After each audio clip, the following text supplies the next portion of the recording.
Gros Gris, c'est une revue qui existe depuis 2015, qu'on a fondée en équipe à Strasbourg. On la veut pluridisciplinaire, en mêlant art et lettres. On y trouve des contributions très variées, puisque chaque numéro fait l'objet d'un appel à contribution qui est largement diffusé. Ça peut être de l'illustration, des essais, des nouvelles, des poésies, de la peinture. On est ouvert à énormément de choses. Et donc à ce jour, on a déjà publié 6 numéros, avec des thèmes qui sont à chaque fois des thèmes quotidiens, populaires, qui vont toucher vraiment à la vie de chacun. Quelques exemples, on a eu le mensonge, un premier numéro sur la fête qui s'appelait Nuit sauvage. Alors nos 3 derniers numéros ont été tirés à 500 exemplaires. 3 thèmes, duel, disparition et temps libre, et on est diffusé dans une sélection de belles librairies un peu partout en France. Strasbourg bien sûr, mais aussi Paris, Metz, Caen. Vous pouvez retrouver l'ensemble des lieux de diffusion sur notre site internet.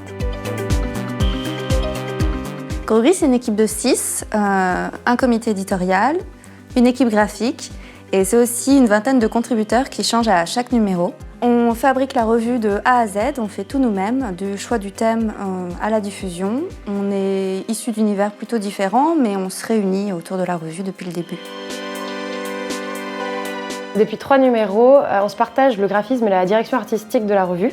Après le choix du thème, on détermine ensemble une couleur pour la nouvelle revue, un symbole graphique et aussi une nouvelle typographie. L'identité de Gros Gris est surtout développée sur la couverture parce qu'on a choisi de laisser toute la place aux contributeurs à l'intérieur des pages. La couverture, on l'a voulu forte et impactante pour en faire une belle collection dans une bibliothèque par exemple. Pour le numéro de temps libre, on a choisi le vert et on a associé à ça comme symbole graphique des doodles. Des doodles qu'on pourrait faire par exemple quand on est au téléphone, qu'on dessine de manière aléatoire. Et on a choisi avec ça une typographie avec des caractères qui s'allongent, qui se rétrécissent, un peu à l'image du temps.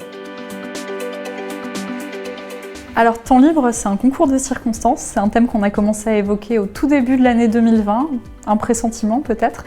On avait surtout envie de parler de travail, de notre rapport au temps, comment on peut parfois se prélasser, procrastiner. On a lancé l'appel à projet, comme souvent, au mois de mars, à un moment où on était confinés. Alors, le numéro ne parle pas que de confinement, il y a plein d'autres choses, mais ça a été subitement d'actualité. Chaque numéro de Gros Gris est accompagné d'une soirée de lancement. Pour fêter la sortie du numéro, on a à cœur d'organiser des expositions et des événements pour faire vivre la revue hors les pages. Pour le premier numéro, on a organisé une soirée au cinéma L'Odyssée avec notamment l'intervention d'une effeuilleuse burlesque. Pour les derniers numéros, on a organisé des expositions à Strasbourg et à Metz. C'était l'occasion de rassembler tous les acteurs de Gros Gris autour d'un événement festif. On a hâte de pouvoir recommencer à organiser des événements, participer à des salons et aller à la rencontre de nos lecteurs. Le nouvel appel à projet, c'est le thème croyance. On espère que ça inspirera beaucoup d'artistes et beaucoup d'auteurs pour le prochain numéro.